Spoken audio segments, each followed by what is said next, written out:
Ô, PDT! Eu aprendi uma técnica para domar as emoções, e eu sou uma pessoa muito perigosa, especialmente emocionado, com o microfone na mão. Então, a forma de domar isso é começar com um xiste. Já foi o primeiro, agora vai o segundo. Dizia o padre Antônio Vieira, talvez depois de Camões, o maior escritor na língua portuguesa, antes de cometer aqueles seus intermináveis sermões de 2, 3 horas, dizia assim: desculpem, não posso ser breve. E começava, né? Desculpem, não posso ser breve, a não ser que eu consiga deixar para vir à minha boca o que está no meu coração ainda meio desalinhado, mas eu não posso, meu caro Lupe, de começar esse momento especialíssimo da minha vida, que eu espero de fato que seja o ato final, e não que eu não tenha vontade de uma longa vida ainda pela frente, de uma vida sofrida em matéria de militância político-partidária. Eu quero dirigir a minha primeira palavra, assim como fazia meu velho e querido amigo. Vejam o privilégio. Eu fui colega governador do Brizola, colega governador. Fui eleito governador do Ceará, mais jovem da história do Brasil até hoje, com 32 anos de idade, e tinha o privilégio de sentar ao lado, entre outras figuras extraordinárias, do grande brasileiro Leonel de Moura Brizola, que muito rapidamente desenvolvi por ele uma afeição filial. E se alguém aqui pode testemunhar, de muitos que eu sei que podem, o amor paternal, o respeito, o carinho, a gratidão no sentido superior desta palavra que o velho Leonel dedicava a ti, este sou eu. Quantas vezes eu pude ver, e ele nas tuas costas é que fazia questão de dizer: olha, este menino, né? Faz bastante tempo. Que eu ouvi a história já faz um tanto, e a história já tinha ela mesma um tempo. Olha, este menino tomava conta de uma banca de revista aqui em frente de casa. E ele sabia que eu precisava ver das coisas, e eu tinha que descer, ele pegava o jornal e vinha, me entregava o jornal e ficava ali quietinho, só para ficar assuntando as conversas. Esse menino é tu, e eu quero te agradecer o privilégio que você está me concedendo a mim, pessoalmente, é absolutamente especial, e a toda a minha gente querida que eu interpreto nesse momento. Eu, pessoalmente, estava num processo de desintoxicação. 36 anos de vida pública já.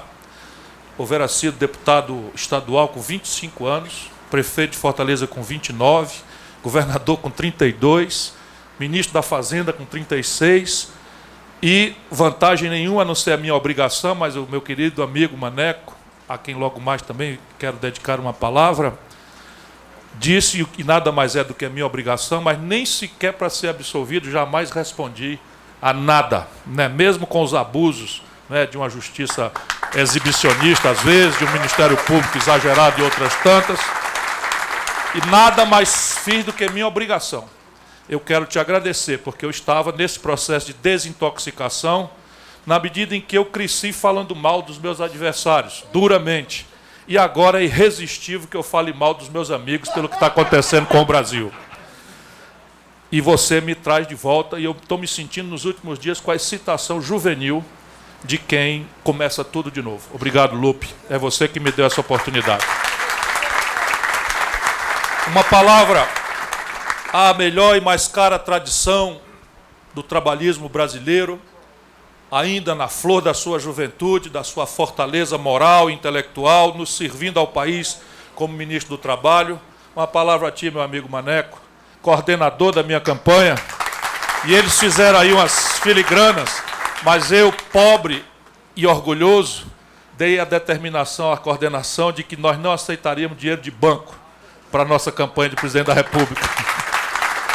E pelas tantas, as pesquisas indicaram que eu tinha uma chance de ganhar a eleição, e os bancos começaram a correr atrás do Maneco para dizer: o que é isso, o que está acontecendo, por que não aceitam a contribuição, modesta que seja, e virou uma pressão para que a gente aceitasse, para não dar um sinal contraditório de que nós íamos hostilizar, como nunca foi nossa pretensão. Apenas queremos ter clareza que o nosso compromisso é com quem trabalha e produz no Brasil.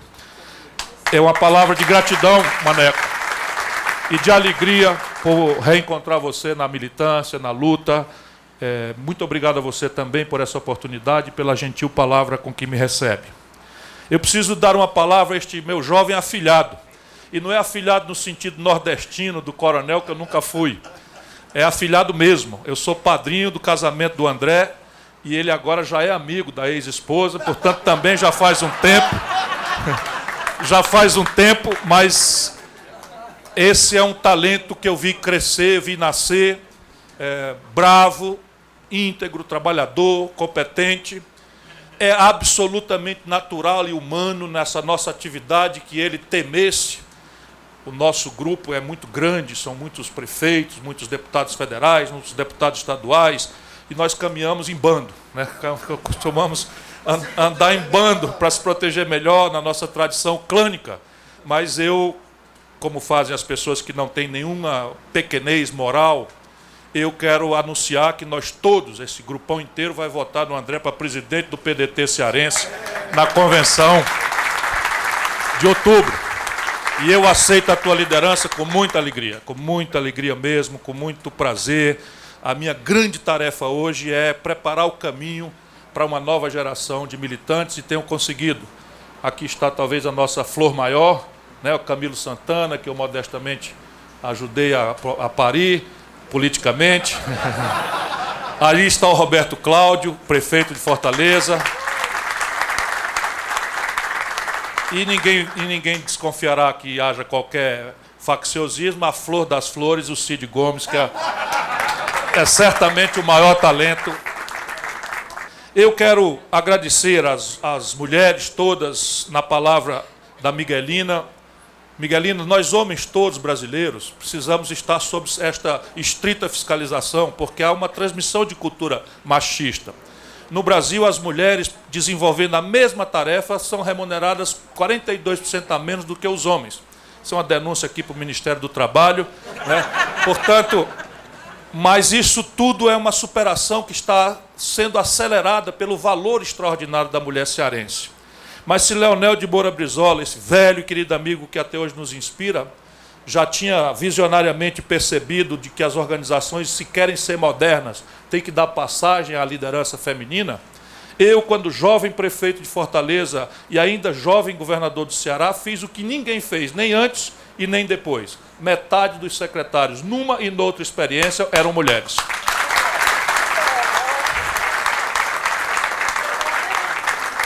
Meu caro senador Assir, nosso líder no Senado, muito obrigado pela honra da sua presença, por si, pela representação. Transmito aos seus eminentes colegas, todos pessoas extremamente respeitáveis e admiráveis, o meu abraço, a minha gratidão.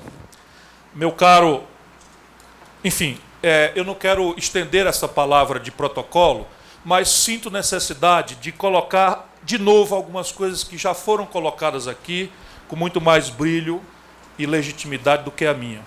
Eu não chego ao PDT para uma festa, eu não entro no PDT para ser candidato a rigorosamente nada. Mas eu venho, Lupe, para o PDT pensando nos valores, que são os valores centrais que o PDT representa na sua longa história, desde os seus primórdios no PTB, no gênio de Getúlio Vargas, no holocausto de João Goulart, chegando de forma exuberante na expressão do Leonel Brizola, mas permeando muitos outros, não é?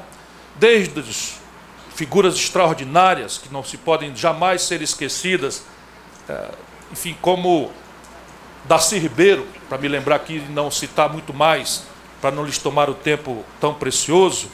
Os valores aos quais eu me refiro, estão todos nesse momento, meus compatriotas, sob grave ameaça. A questão nacional é mesmo desmoralizado intelectualmente, mesmo desmoralizado pela explosiva experiência da crise de 2008, mas é renitência da perversão neoliberal afirmar a ilusão da globalização. E eu lhes afirmo, sem nenhuma saudade do passado, e sem nenhum medo de confrontar o debate mais moderno que houver, que a única coisa de fato globalizada é a informação, que substitui no seio da humanidade, mas especialmente no coração da nossa juventude global, a crença ilusória, semente certa da infelicidade, de que ser feliz é acessar um padrão de consumo maravilhoso, de cuja notícia, sem reserva ou filtro, nós tomamos cabimento pela internet ou pela televisão. Esta é a única coisa que está de fato globalizada, a informação. No mais, a questão nacional segue sendo dramaticamente verdadeira. Não por xenofobia, que é como logo se tenta desmoralizar quem quer refletir sobre o assunto. Não por isolamentos nacionalistas, exóticos, que já foram parteiro de coisas muito desagradáveis para a humanidade. Não é disso que nós estamos falando. Estou falando da condição mesma de empreender, de trabalhar, de produzir, de pagar salários, de pagar previdência, de pagar impostos, de financiar o Estado Nacional e suas políticas essenciais, na saúde, na educação ou na polícia, se quisermos ficar apenas nas expressões mínimas do Estado, dos Estados, mesmo nas suas expressões reduzidas. As condições de empreender não são globais. Pelo contrário, cada dia mais passa e eu fico chocado como é que frações das elites brasileiras têm a descompostura de afirmar na cara da freguesia o oposto que a realidade nos impõe e ainda ter força num governo de raiz popular, democrático e progressista, como é o nosso governo. É simples de falar, é simples de perguntar. A taxa de juros, condição essencial ao ato de empreender, é global ou nacional? Assim, a taxa de juros no Japão hoje é negativa. Um jovem que está na universidade, que queira empreender no Japão, sai da universidade, toma dinheiro emprestado e paga no fim do ano 95 de cada 100 reais que tomou. Hoje, na Suíça, se você quiser depositar dinheiro, limpo. Paga-se uma taxa de administração aos bancos porque o juro é negativo. Na zona do euro, o juro é menor do que a inflação. Nos Estados Unidos da América, epicentro da retórica capitalista e liberal, a taxa de juros hoje é negativa. E no Brasil, um conterrâneo do Queiroz, lá no Santarém, desconta uma duplicata a 2,5% ao mês para competir com o estrangeiro que desconta uma duplicata a 2% ao ano, com inflação de 5%. A condição de empreender, essencialmente, depende do estágio de maturidade tecnológica. E a pergunta simples que se faz, o domínio tecnológico é global? O Brasil é contemporâneo, sob o ponto de vista do manufaturado, das pontas tecnológicas do mundo, em eletroeletrônica? Todos aqui carregamos 1, 2, e eu que sou louco, carrego 3 aparelhos de celular, estou falando num microfone, tudo isto na eletroeletrônica, o Brasil não sabe fazer. E pagamos inteligência numa conta superior a 10 bilhões de dólares. E isto intrinsecamente é uma variável da educação. Brizola, Darcy, já diziam tão clara e efusivamente. É quanta matemática se dá ao conjunto da sociedade, a parteira da engenharia, da inovação e, portanto, da tecnologia. E se paga de royalties já para cima de 10 bilhões de dólares ao estrangeiro. A condição de escala, meus compatriotas, desculpe, eu não posso ser breve, eu avisei. A China produz numa única fábrica em Shenzhen 1 bilhão de camisetas por mês. De maneira que é mais barato o preço final do que custa produzir na Sulanca de Caruaru a mesma camiseta ou mesma calça jeans. Porque todo mundo sabe que se você compra em tal escala, o preço de custo é muito mais barato. E basta ganhar uma fração de centavo por unidade. E se nós misturarmos as 3 assimetrias para não incumpridar a conversa, anacronismo tecnológico extenso, escala pequena, estrangulamento no financiamento, e nós vamos dizer que a questão nacional é um anacronismo dos dinossauros do passado, para atender a quem? Não é ao trabalhador brasileiro, não é ao empreendedor brasileiro. Temos que repor modernizadíssima a questão nacional no debate brasileiro. Isto é o trabalhismo. Isso é o que o velho Getúlio Vargas já advertia. Depois do Getúlio, houve um golpe no Irã por coisa menor do que nós fizemos com a lei de partilha do petróleo, meu caro Maneca. Aqui no Brasil, eu, deputado federal, ajudei a fazer. Por coisa muito menor, derrubou-se o Mossadegh, primeiro-ministro do Irã, e se instalou a crudelíssima ditadura do Shah Reza Pahlavi no Irã, pela questão do petróleo, por coisa menor do que nós fizemos na lei de partilha aqui no Brasil. Não duvidem, isto é real.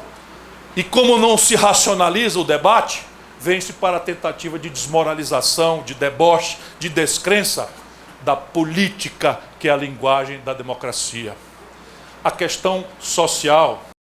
Repare bem, o Brasil, que tem melhorado apenas e expressivamente para demonstrar que é possível, a massa salarial brasileira, puxada pelo salário mínimo, quando eu era ministro da Fazenda, equivalia a próximos $97,30 a poder de compra.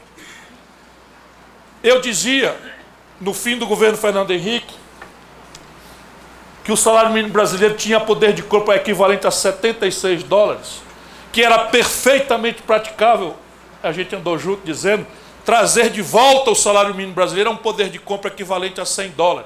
Fui chamado de mentiroso com essas letras todas. Pois bem, quando o Lula tomou posse, com ganhos de produtividade extraordinários da economia brasileira, por anos, sem se transferir para o trabalhador, o salário mínimo a poder de compra não foi a $100, foi a $320. E só fizemos bem a economia brasileira, que ganhou base de consumo e, portanto, se permitiu avançar no acesso a bens duráveis, semiduráveis. É modernidade na veia falar na questão social no Brasil. Se não por imperativo moral de quem não pode viver num país que tem tudo no mundo para dar vida digna aos seus filhos e ainda persiste com as melhoras todas como a mais desigual das economias em matéria de distribuição de renda. O Brasil tem renda por distribuir e quem resolve isso para o bem ou para o mal, bem ou mal feito, é a política. É a única linguagem. Por fim, eu quero chamar a atenção de um outro valor intrínseco, para além da questão nacional, para além da questão da desigualdade, a questão da matriz mesma do desenvolvimento do país. Olhemos os experimentos contemporâneos, sempre preocupados em não deixar ninguém desmoralizar nossa reflexão moderníssima em cima dos valores tradicionais que o trabalhismo brasileiro, que o trabalhismo de Leonel Brizola, que o trabalhismo de Getúlio Vargas tem adaptados às realidades complexas do mundo moderno, atualidade absurda. Qual é o experimento contemporâneo que o mundo inteiro admira em matéria de desenvolvimento? É a China. Será que é por acaso que o único mega espaço geográfico no mundo que a crise trata apenas de ver qual é o volume de crescimento, se é 14, 12, 10 ou na crise extrema, 6,5% de crescimento ao ano? Ou nós outros, no Ocidente, que estamos assistindo a velha Europa, arrebentar a condição do povo grego, do povo espanhol, do povo português, do povo irlandês, e não duvidem, vai se expandir para o povo italiano, vai se expandir também para o povo francês, até a hora que a brutal desigualdade nas condições de produzir da Alemanha e da Inglaterra se impuserem como definitiva realidade vis-à-vis a condição diferente dos outros, que o euro não resolve, pura e simplesmente. Por que nós brasileiros temos que replicar esta estupidez? Qual é o país da América Latina mais estável sob o ponto de vista de desenvolvimento? O Chile. Justo aquele que não praticou a sandice neoliberal. Qual de todos é o país que mais evoluiu na América Latina? A Argentina, que chegou a ponto de esterilizar sua estrutura de poupança pública. Se desindustrializou quase ao resto do chão. Não por acaso, aquela que foi mais rápido e menos cuidadosamente ao mito neoliberal. Nós estamos aí no meio do caminho. Mas a matriz de desenvolvimento brasileira precisa recelebrar as virtudes, os valores, com métodos modernos, evidentemente, do que se chamou no passado nacional desenvolvimentismo. Por um simples fato, o espontaneísmo individualista das forças de mercado, meus compatriotas, jamais produziu sozinho nenhum experimento civilizatório de êxito. Jamais! Alguém pode chocar para mim o sistema norte-americano, a não ser que não conheçam a força da encomenda governamental, enfim, da substituição de importações, a pretexto de defesa, a pretexto da corrida aeroespacial, seja do que for, ou como os americanos manipularam a ferramentaria que a sua retórica abomina para esconjurar a crise de 2008, cujo epicentro foi lá. Não tenhamos perplexidade, eu não lhes quero aborrecer muito mais do que já estou fazendo. Eu apenas estou dizendo que não venho para o PDT, para nenhuma festa, venho para lutar. Não venho para o PDT como candidato a nada, mas venho para militar ao redor desse conjunto de valores. A defesa da questão nacional, a defesa de um modelo de desenvolvimento que tenha preocupação com quem trabalha e produz, e a intransigente, moralmente intransigente defesa da superação das desigualdades que nos apartam numa sociedade violenta, desigual, deseducada e doente, como é hoje a vida chocante das maiorias do nosso povo. Eu sei de quantos valores venho encontrar aqui. A eles quero dizer uma palavra: não me vejam como concorrente, como competidor, não me vejam senão como um companheiro. Eu venho com uma experiência de 36 anos de manejo da vida pública, eu venho com uma vida limpa, o que nada mais é do que a minha obrigação, e venho rejuvenescido com a vontade imensa de ver o Brasil mudar. Muito obrigado a todos.